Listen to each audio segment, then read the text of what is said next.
¿cierto? Sesión 9, semana 3. Listo, muchachos, vean. Primera pregunta, ¿dudas con respecto a las hojas? ¿Las vieron? ¿Las analizaron? ¿Tienen alguna inquietud frente a la hoja 1, a la hoja 2 o a la hoja 3? Bueno, vean. Yo, por ahí hubo alguien que me preguntó un problema de la hoja 1. Entonces, como pues, si se lo explico a uno, yo por lo general se lo explico a todos, ¿cierto? Los muchachos de la 431, si tienen el material, me cuentan, si no, igual ahora lo subimos. Por acá me habían preguntado este problema, el último, el problema 9, ¿sí? Que no sabía qué hacer ahí. Entonces, venga, miremoslo de una vez. Resulta que en este problema, digamos, los que lo hicieron, pues pueden corroborar acá, y los que no, pues pueden ver qué pasa. Resulta que el problema me decía lo siguiente.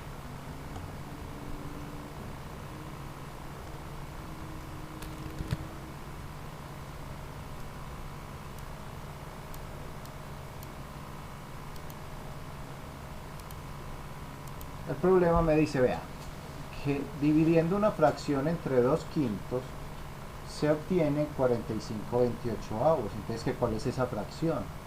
Entonces, empecemos a extraer información. Dice, vea, una fracción cualquiera se divide por 2/5. ¿Se acuerdan cuando miramos el tema de división de fracciones? Entonces teníamos que eran productos de extremos y medios, ¿sí? Entonces lo que llamábamos la ley de la oreja. Entonces los de la mitad en la mitad y los de arriba con el de abajo. Se llama la ley de la oreja porque eso parece como una oreja. Y esto dice el problema que me da 45/28. Entonces hay dos formas de hacerlo. Una por intuición, ¿cierto? Y otra por despeje de ecuaciones, como lo vimos la vez pasada, la clase pasada.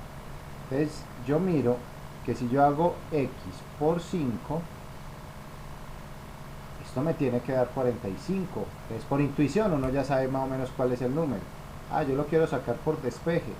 Entonces acuérdense, el igual es una barrerita, una cerca. Si yo salto la cerca, me transformo. Si yo soy esto, una multiplicación, me transformo en mi operación opuesta. Entonces, si estoy multiplicando, cuando salto la barrera, me pongo a dividir. Y esto pues nos da 9. Bueno, miremos el otro. El otro dice que y por 2 es igual a 28. Y hago lo mismo. Salto la barrera, la cerca, y me da que y es igual a 14. O sea que mi fracción es x sobre y igual a 9 sobre 14. ¿Dudas en este ejercicio? ¿Inquietudes? ¿Todo está bien? Profe, yo tengo una dudita en el siguiente ejercicio de las propiedades. Sí, El profe, último. en las propiedades, miremos. En este, Sí, señor. El ¿cuál? último punto. El último, el de las raíces. Este. Sí, profe. ¿Usted qué cree que pasó ahí? ¿Qué nota de diferente? Acá hay un paréntesis y aquí encontramos que algo pasó. En sus palabras, no me diga la propiedad, solo dígame en sus palabras qué cree que pasó. Profe, yo creo que pues se despejó. Note esta raíz de No, note la raíz de -7. ¿Qué nota usted en ella con respecto a los otros números? pues que la raíz de -7 pasó a cada número que había en los paréntesis. Eso, dígalo en sus palabras, ¿Cierto? se le repartió a todo el mundo, ¿cierto? Epa. Entonces, y hay una propiedad por ahí que se llama así, se llama la distributiva. ¿Sí? ¿Listo? Ah, yo pensé que era asociativa, profe, entonces por eso tenía la... Ah, sí, asociativa es si él, por ejemplo, esta primera sí es asociativa, mira, que yo asocio dos o asocio otros dos, ¿cierto? O asocio los dos últimos o los dos primeros, ¿sí? Como acá se reparte, por eso es distributiva, a todo el mundo se le da, ¿sí? Sí. ¿Y la conmutativa en sí cuál es, profe? La Pero conmutativa es así en que se vuelve, vocabulario, ¿cuál, perdón? la conmutativa. ¿Cuál cree usted que es conmutativa ahí?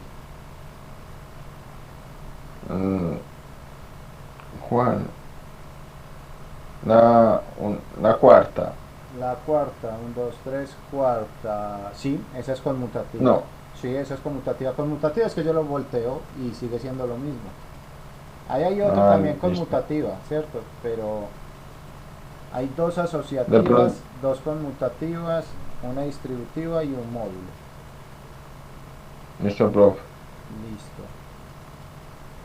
Ok. ¿Alguien? Gracias. Con gusto. ¿Alguien tiene alguna otra duda?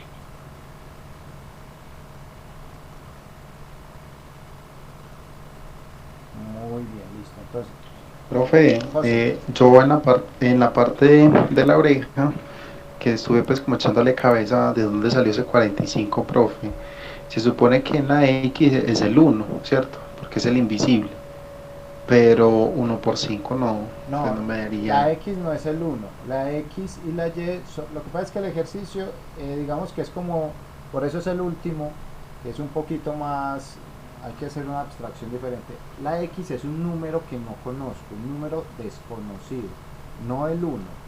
Adelante de la X hay un uno, ¿sí? Pero aquí la X y la Y representan dos números que yo no conozco, que yo no sé quiénes son. Por eso se llaman, son variables, ¿cierto? Se vuelven constantes cuando yo ya sé quiénes son, pero inicialmente son variables porque yo no sé quiénes son, ¿sí? Entonces no confundas el uno que hay acá escondido con su propio valor, porque el 45 tiene un uno acá multiplicando, pero no se ve ahí pues en teoría, ¿cierto? Pero asume lo que es como si fuera un valor que yo no conozco y que debo hallar, ¿sí? ¿Sí me entiendes? Listo. Sí, profe, ya lo entendí. Listo, ok, perfecto. ¿Alguien más tiene dificultades? Es una incógnita, muy bien Fabián. Lo que decía Fabián es una incógnita. Listo. Ustedes como desarrolladores, eso es lo que montan a sus códigos, incógnitas, variables. ¿Sí? De hecho, es muy raro que ustedes quemen un valor. Es muy raro. Pasa. O sea, yo no estoy diciendo que no pase. Pero cuando ustedes montan a sus códigos, es muy raro que quemen un valor. Y si lo queman con un nombre de variable para no estarlo poniendo. Por ejemplo, si en su código usted va a quemar, digamos, el precio del dólar, por decir, o el precio del minuto, porque usted hizo un código para minutos. El precio, minuto. Usted dijo que el precio del minuto es a 100 pesos para llamadas, punto y coma, porque estamos en Java, por ejemplo. Entonces, cuando usted definió y lo voy a definir como un entero, esto lo puedo definir como entero, ¿cierto? Entonces, el precio del minuto es mi variable quemada, es mi constante. Resulta que usted en su código tiene que poner precio del minuto. Entonces, si la llamada, cuando usted va a contar el número de llamadas por minuto, en su código tiene que multiplicar varias veces el precio del minuto. ¿Qué es más fácil? ¿Quemarlo como una constante al principio del código o estar poniendo en todas partes del código 100, 100, 100, 100? Entonces el día que usted tenga que cambiar el precio del minuto a 200, cuando usted lo quemó arriba al principio de su código como una variable, pues solo cambio en 200. Y el resto, pues no lo tengo que cambiar porque el resto lo que dice es precio minuto, ¿cierto? Entonces uno por lo general nunca quema valores por todo el código. Si uno tiene que quemar un valor, lo quema solamente como una variable al principio y le asigna un valor, y de ahí para abajo solo usa el nombre de la variable. Y eso es lo que ustedes hacen todo el tiempo, meter variables a sus códigos. Nunca es que es muy raro meter valores por todo el código. Lo que uno hace siempre, que uno tenga que meter un número en el código, lo que más arriba para el momento que tenga que cambiarlo sea solamente un cambio y no 200 cambios, por ejemplo, ¿cierto? Entonces, porque como les decía, cuando usted programa, solo Dios y ustedes saben lo que están haciendo, y al mes solo Dios. Entonces ya se les olvida todo eso porque están en otro proyecto, ¿sí? Entonces eso es lo que ustedes meten, variables, letras, todo el tiempo están poniendo letras. Listo. Bueno, dudas con el taller 2, todavía no. Bueno, dudas con el 3, si no lo hayan hecho, pero de pronto digan, ¿será que acá va alguna cosa que yo no sé? Todo bien. Listo, entonces acabemos, digamos, lo que nos compete, ¿sí? ¿Qué nos interesa aquí de los poliedros? La vez pasada estuvimos viendo todo el tema de áreas y polígonos. Ya metámonos con poliedros. Y en poliedros tenemos que las puntas se llaman vértices. En este caso ya las aristas se llama, la línea ya no se llama lado sino arista, y las caras es la parte plana del poliedro. De la misma manera que hacíamos en los polígonos, los poliedros se nombran por el número de caras. Tenemos al tetraedro, tiene 4 caras, el hexaedro tiene 6 caras, octaedro 8 caras, dodecaedro y icosaedro. Ahora, alguien ve ahí que están en pares. Resulta que sí hay un pentaedro, un heptaedro, sí existen, pero ya no son figuras regulares, porque ¿qué notamos acá? Que son figuras que todas sus caras son iguales. Esta que tienen los 6 lados cuadrados, entonces lo llamamos cubo, es una clase especial de hexaedro, ¿cierto? Pero hay otras. Estas las llamamos octaedro, pero hay otras clases de octaedro también, ¿sí? Que empiezan a tener nombres ya más particulares. Entonces por ahora, por el número de caras, los llamamos edros, tetraedro, pentaedro, hexaedro, octaedro, no, ¿sí? Igual que hacíamos con los polígonos. Pero aparecen unas figuras bien interesantes, ¿sí? Aparecen estas figuras, por ejemplo, como lo son, miremos los prismas, ¿sí o no? Los prismas son una figura,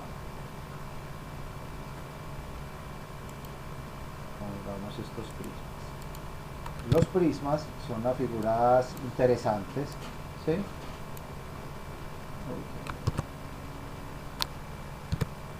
Los prismas son las figuras ¿qué característica tienen? Que vean, que tenemos una base, ¿cierto? Tenemos una base y que los vértices de sus bases van derecho a otros vértices de un techo igualito a la base, ¿sí? Esa es su característica más importante, ¿sí? Miren, ¿quién es este prisma cuadrangular? Lo podríamos llamar también un hexaedro, pero ya no es un cubo, ¿cierto? Ya es un hexaedro, un prisma cuadrangular. Y el nombre se forma por la forma de la base. Entonces, como la base es un triángulo, prisma triangular. Como la base es un cuadrado, prisma cuadrangular.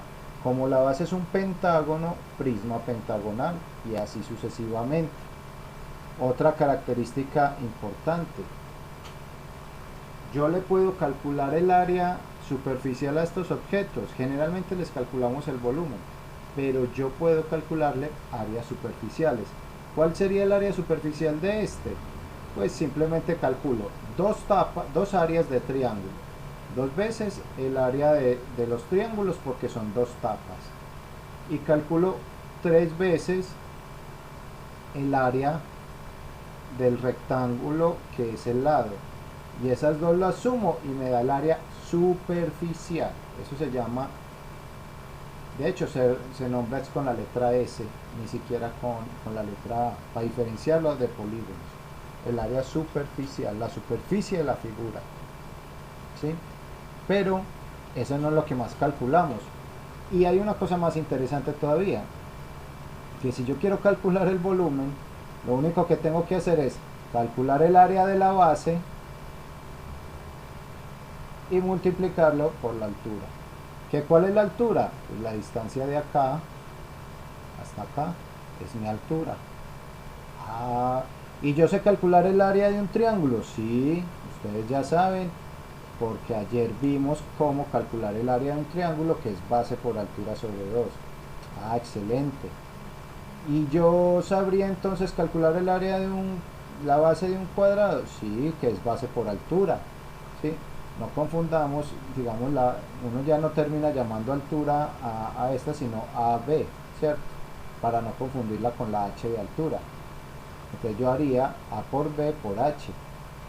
Pero venga, y el prisma pentagonal. Ustedes ayer vieron que podemos calcular el área de una figura, ya de ahí para allá, los pentágonos, eneágonos, ¿cierto?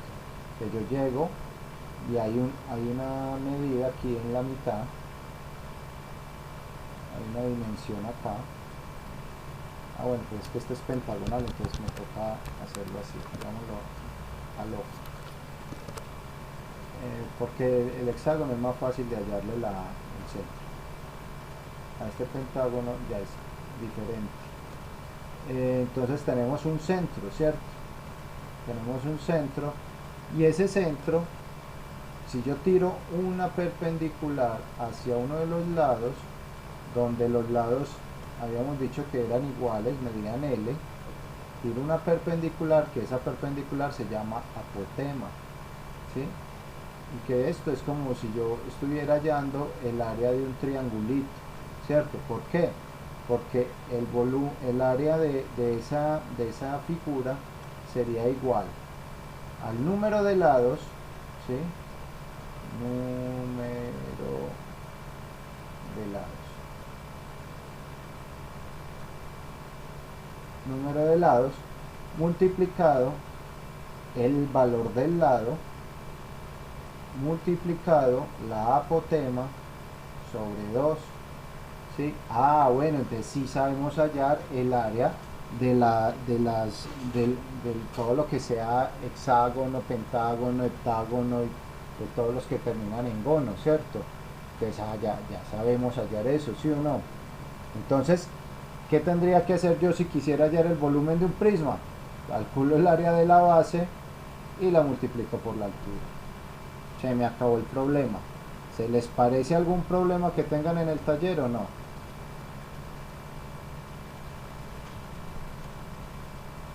Profe, yo creo que sí, pero es como al inverso. Pero no, ya ese se lo explicó, profe. Qué pena con usted, ya lo voy a explicar. Véalo, acá está. Mire que este está muy fácil, porque me están dando la apotema, me están dando el lado y me están dando la altura. ¿Esto sería un prisma de qué tipo? ¿Prisma qué?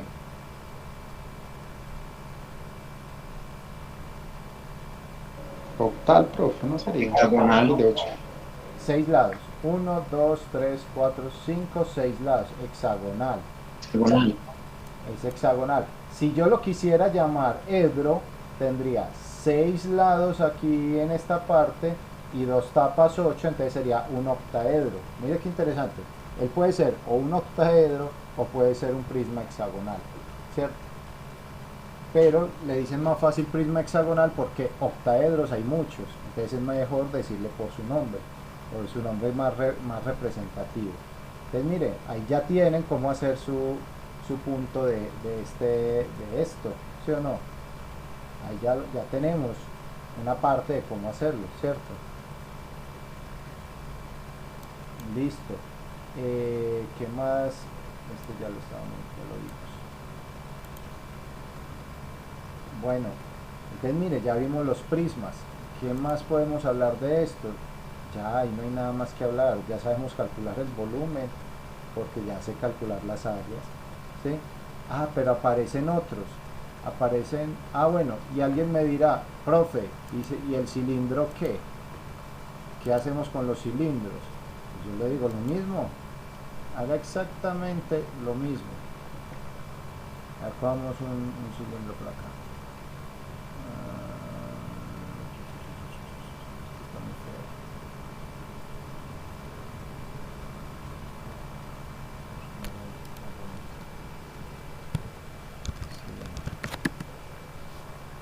Por otro lado no lo quiero.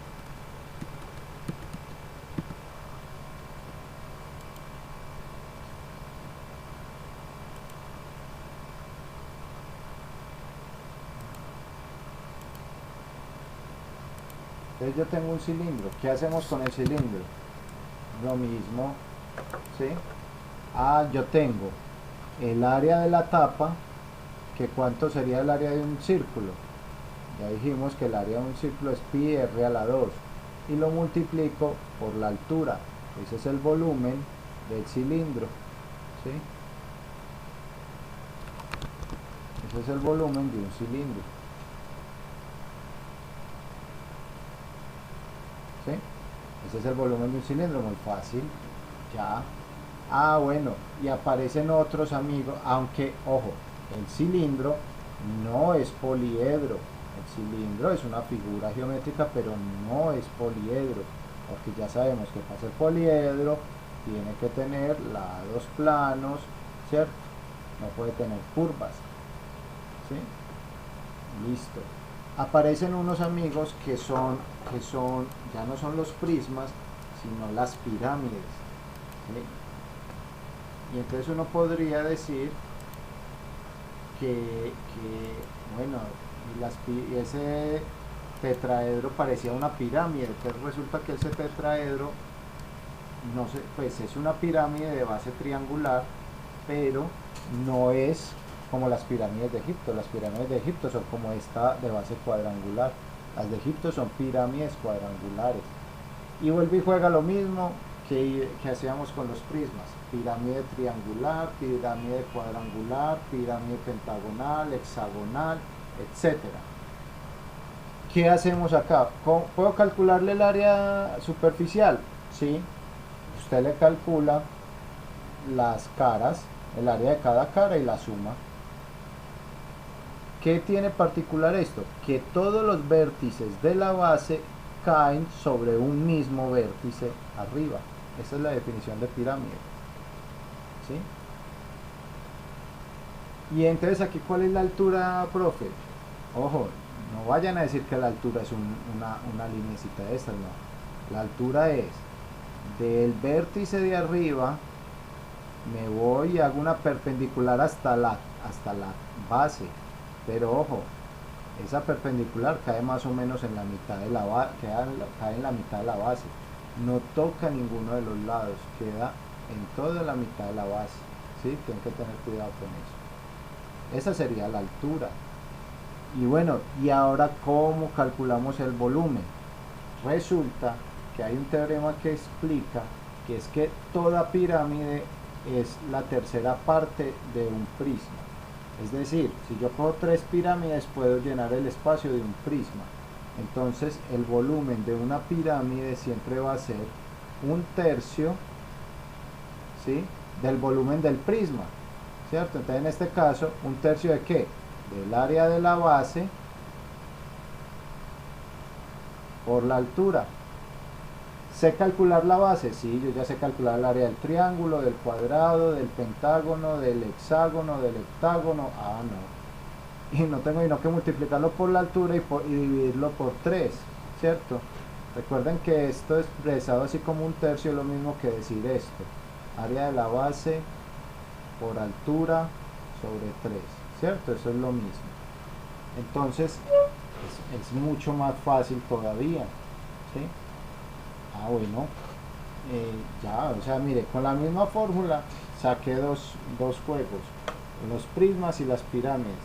Y entonces alguien dice, bueno, ¿y el cono? ¿Y el cono qué? El cono es igual que lo que pasaba con el cilindro y lo mismo que pasaba con con estas pirámides. Resulta que el cono es un tercio el cono es un tercio del cilindro. El mismo teorema explica lo mismo.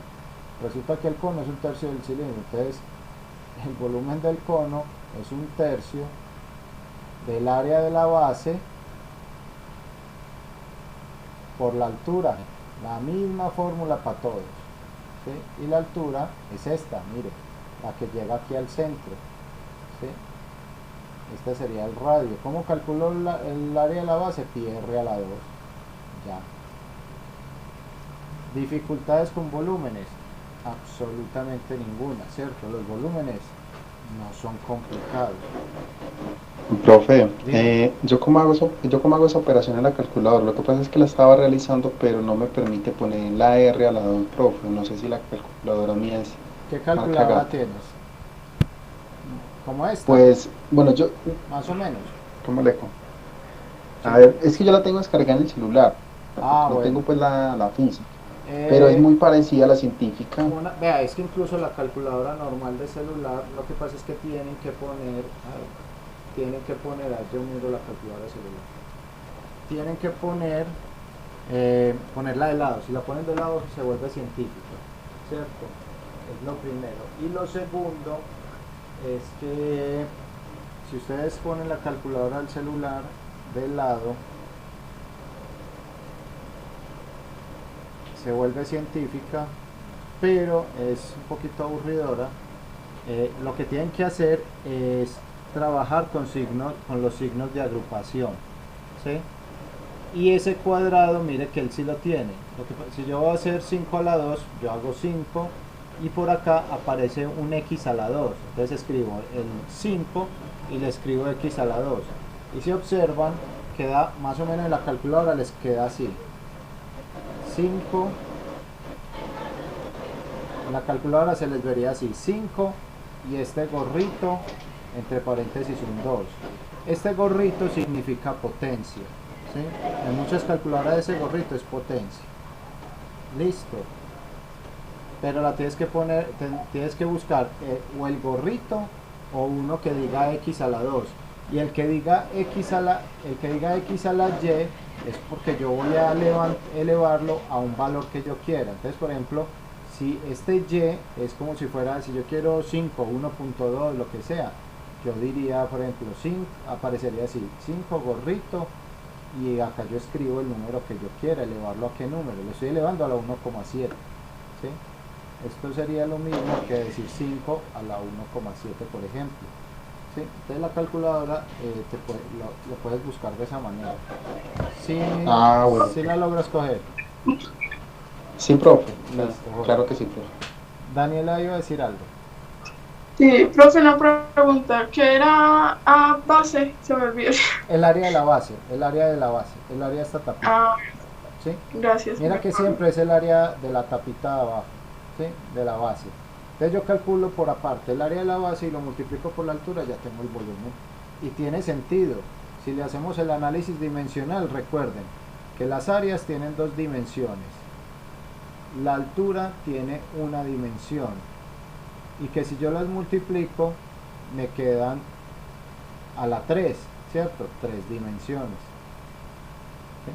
Entonces, por ejemplo, si yo tuviera centímetro cuadrado, que sería el área, por centímetro, que sería la altura, me quedaría centímetro a la 3. ¿Sí? Misma base, sumamos exponentes, ¿cierto? Entonces miren que sí tiene hasta sentido la ecuación. Entonces miren, hasta aquí ya tienen con herramientas suficientes para resolver las 3 hojas, ¿sí? Ya lo que hablemos de aquí para allá es para conocimiento. Bueno, faltaría lo de lógica matemática, que lo podemos ver mañana y podemos empezar a hacer una introduccióncita aquí. Entonces miremos, teníamos que hay varias, esta tabla tiene áreas superficiales y volúmenes a este lado. El de la esfera, que no es un poliedro, pero y el cono y el cilindro no son poliedros, pero son útiles tener esas ecuacioncitas, ¿sí? Sería 4 tercios pi r a la 3. sería el volumen de la esfera. Resulta que el área de la esfera es 4πr a la 2. Para los que alguna vez vieron derivadas en su vida, el área superficial de la esfera es la derivada del volumen, ¿sí? Pero no se preocupen, esos son temas de cálculo, eso no lo vamos a trabajar nosotros acá. Listo, hasta aquí en teoría me da para resolver hasta la hoja 2 y parte de la hoja 3. ¿Qué vamos a ver nosotros en la parte final? ¿Sí? Vamos a ver lo de lógica matemática, ¿sí? Y vamos a ver el tema conocimientos generales de qué es una matriz, qué es un sistema de ecuaciones, para que ustedes lo conozcan. Su nombre es más grande de lo que puede ser realmente, ¿cierto? Yo les voy a enseñar en lógica simplemente el tema de operadores, ¿sí? Que es lo único que yo creo que nos interesa. Lo otro es aprender a sacar verdad o falso. Que usted quiere saber, aprender a sacar tablas de verdad, bacanísimo, eso puede servirle mucho, pero nosotros solo necesitamos ser capaces de hacer una sintaxis de decisión lógica, y muchas veces esas sintaxis uno las va construyendo o las divide en partes para que no sea tan compleja. Pero lo que más me interesa a mí es que ustedes sepan sintaxis, porque ustedes saben sintaxis, ya después saben hacer todos los condicionales, y eso es lo más importante. Para el tema de sintaxis vamos a mirar unos operadores, por ahora sencillos. Hay un montón que condicionales, disyunción, bicondicional, subsección. No, eso no lo necesitamos nosotros. Quedémonos con con todos los operadores, que disyunción, quedémonos con los netamente necesarios. El día que usted llegue a necesitar una disyunción es porque usted es un tipo que ya tiene un nivel de programación muy elevado y tiene la capacidad de estudiar todas las disyunciones que quiere, pues toda la lógica matemática del mundo, ¿sí? Pero en este momento solo necesitamos las básicas. Y, o, no, negación, mayor que, menor que, mayor igual, menor igual, y quedémonos con eso, no necesitamos más. Lo otro es porque ya son temas muy particulares, ¿sí? Entonces no es necesario, ¿cierto?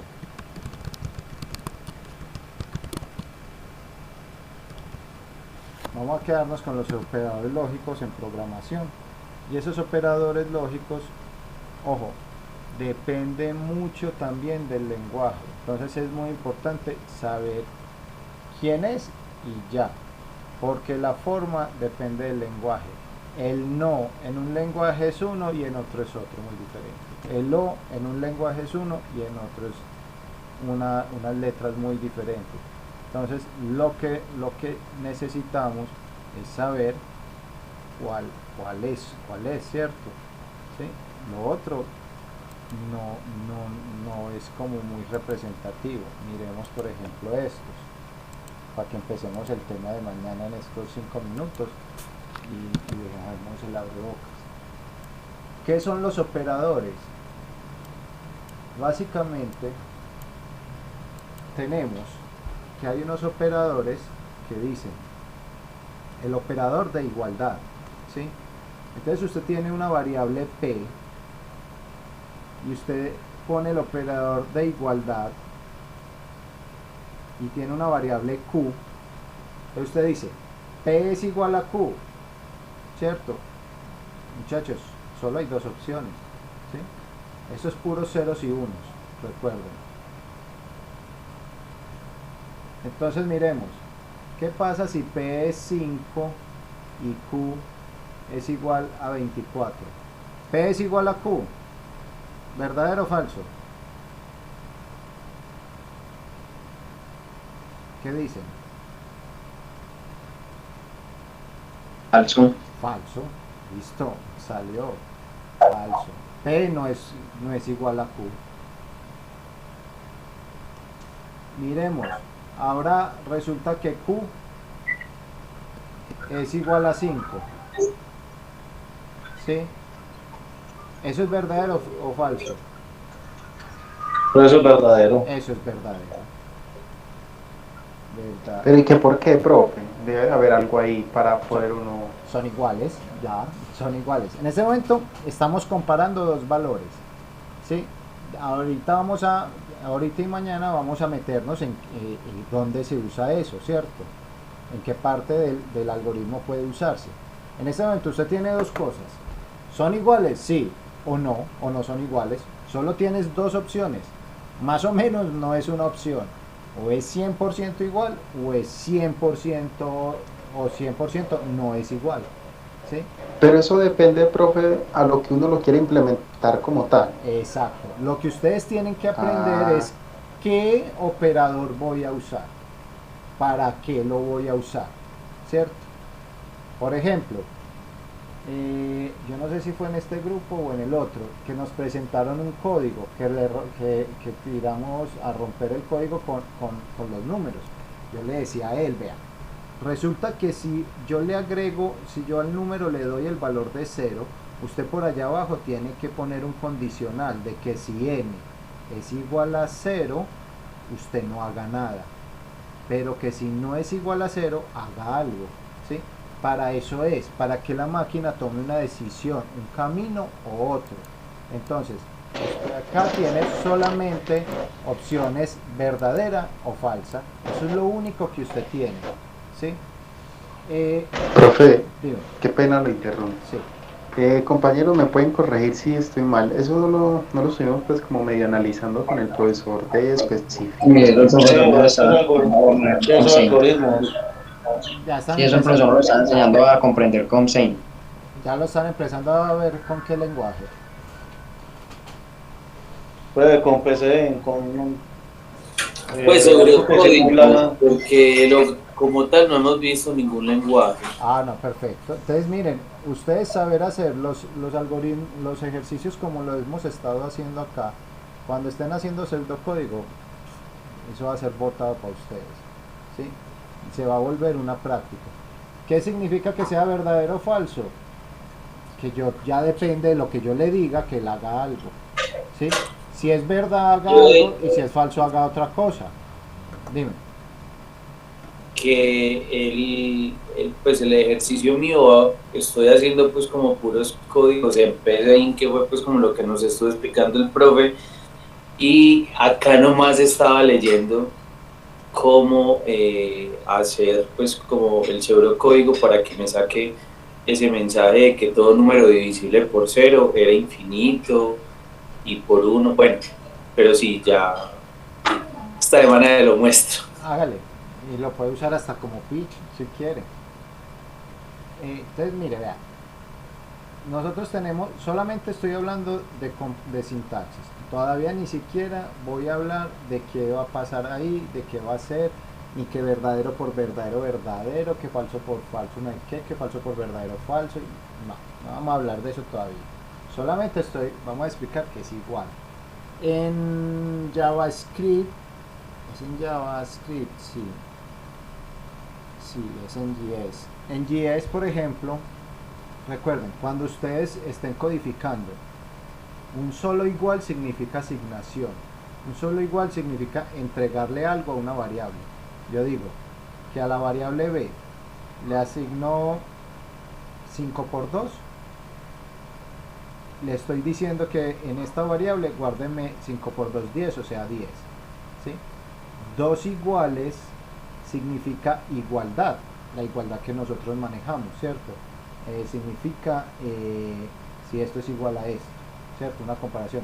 Pero yo no sé si está en otros lenguajes también. Sé que en JavaScript sí está Profe, Sí, dime. en PHP es igual, pero ahí se maneja es false o diferente a false. Ah, bueno, es que se usan los booleanos. El booleano false y hay unas variables, es que hay otro tipo de variables que son las boolean, ¿sí? Las booleanas pueden ser o falso o verdadero, ¿sí? No pueden ser más cosas, ¿sí? Este es otro tipo de variables, verdadero. No, lo que estaba pensando es que hay un lenguaje, creo que es JavaScript, voy a asumir que es JavaScript y si me equivoco pues lo siento, pero hay uno que sí tiene también el triple igual, y el triple igual es la misma comparación P igual a Q, pero es estricta, o sea, es supremamente estricta. Por ejemplo, si fueran números decimales, a veces el código asume que 002 y 0,0021 pueden ser iguales si lo hago con doble igual, pero si lo hago con triple igual se vuelve estricto, o sea, súper estricto, no hay salida. Tienen que ser los dos valores exactamente iguales.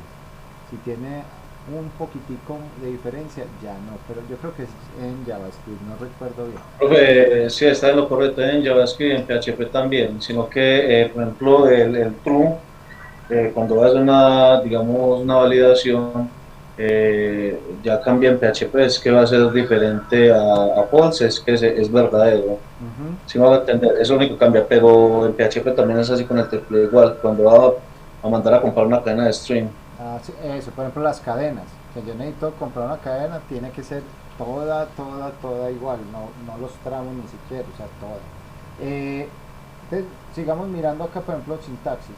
Miremos esta, distinto. Este no o diferente. Cuando yo digo, vea, P es diferente de Q, ¿sí? Esto lo usan con la negación. P no es Q, ¿sí? También usan a veces esta, no igual, ¿sí? Pero depende mucho del lenguaje, eso depende mucho del lenguaje. Esta, no igual, depende, ¿sí? Y acá lo que estoy buscando es que sean diferentes. ¿Son diferentes? ¿Verdad? ¿Son diferentes? No, son iguales. Entonces es falso, ¿cierto? Mire que es pura lógica, ¿sí? Yo lo que tengo que pensar es eso. Si P es 5 y Q es 24, ¿son diferentes? Ah, eso es verdad, ya. Son igual, y digamos que lo cambiamos, que dijimos que Q era 5, ¿sí? ¿Son diferentes? No, falso, ¿sí? Eso es lo único que hay que tener muy claro de esta lógica matemática. Yo no me voy a meter con puerta lógica y con cosas que no, pues, que a nosotros nos pueden, que son útiles, pero realmente lo que necesitamos es entender esto. Por lo mismo, ustedes cuando empiecen a codificar, lo que tienen que ser capaces es de hacer esta sintaxis, sacar esta sintaxis del problema, encontrar, incluso la misma sintaxis se puede hacer de dos formas diferentes, ¿sí? Luego aparecen los mayor que, menor que, entonces que P es mayor que Q, menor que Q. Recuerden, donde esté el piquito quiere decir que es la variable chiquita, donde esté la boca grande es la variable grande, ¿cierto? Entonces yo estoy diciendo que P es menor que Q. Si yo lo hago al revés, que P es mayor que Q, ¿sí?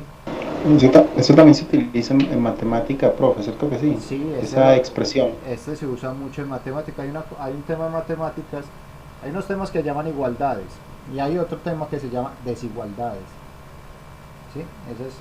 Son otros temas ya diferentes. Esa sí me acuerdo del colegio, profe. Que la mano izquierda era bacano. La mano izquierda era menor que y mano derecha mayor que.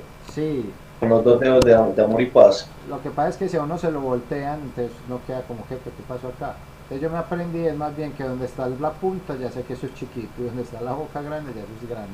Porque si me lo voltea, yo esto lo puedo decir, P mayor que Q, pero también lo puedo decir al revés, Q menor que P, ¿sí o no? Entonces es eso, es como saber dónde es el pequeño y dónde es el grande. Tenemos el menor igual, ¿sí? Tenemos el mayor igual, Miren, acá yo no incluyo la igualdad, acá sí la incluyo. Esto es bien importante, porque si usted va a hacer el día de mañana un ciclo while, usted va a hacer un while, usted puede hacer dos cosas. Usted tiene 5 cajones, 2, 4, 5. Usted puede hacer dos cosas. El número de cajones se va a llamar a n, y entonces usted va a hacer algo mientras n sea menor que el número de cajones, que 5, ¿cierto? La variable, no la llamemos n, llamémosla i.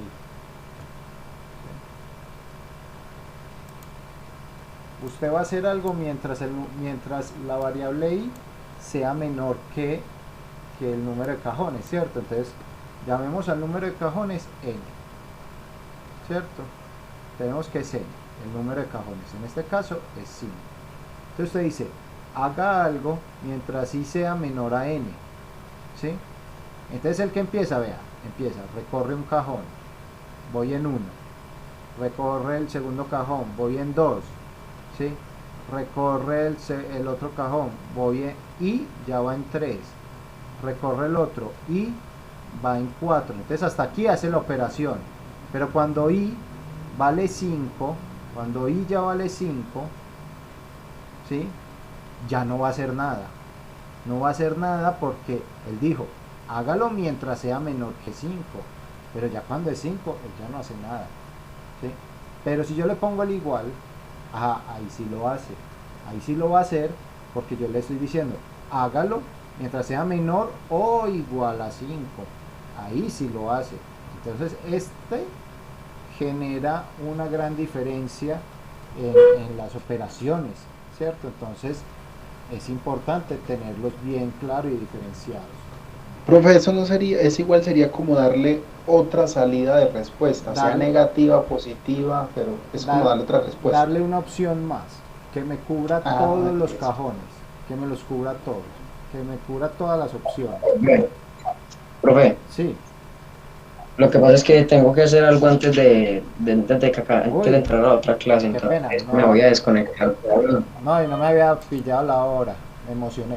Qué pena con ustedes. No, profe, es que yo siempre me quedo, cuando usted se queda explicando las cosas, yo siempre me quedo, sino que es que en ese momento tengo que hacer algo antes de que termine el descanso y tener que conectarnos a la otra clase, por eso me voy a salir. Tranquilo, igual ya tenemos que acabar también para que descansen. Igual este es tema de mañana lo retomamos con más fuerza. ¿Listo?